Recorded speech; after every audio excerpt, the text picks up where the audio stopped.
Would you go ahead and state your name and what your favorite hobby is? My name is Koki Lynn, and one of my favorite hobbies is D&D. Dungeons & Dragons is a collaborative storytelling event in which friends get together to tell a story. Usually it's driven by a dungeon master who is either running something that's already been made or something they've made themselves. 3 years ago, I started playing D&D. I was introduced to it by a friend. He had some friends that were already getting together and they needed an extra person, and I kind of jumped in with them, and from there I've been playing ever since.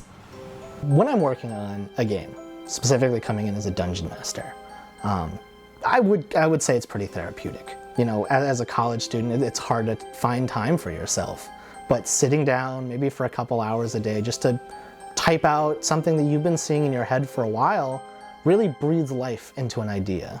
I'm a dungeon master myself, so I spend a lot of hours in a week coming to these sessions with stories that I've created for my party.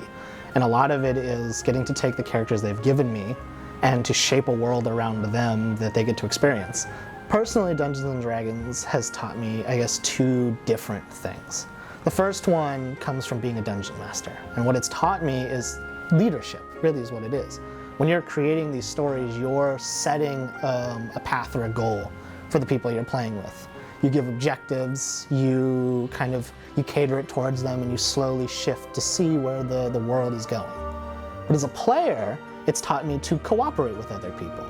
And while that kind of feeds from the first one, being someone who is being led by a leader, but working with other people to solve the problems that the leader needs solved is something that Dungeons & Dragons does very well. It takes your mind off of the everyday, regular stressors that you feel.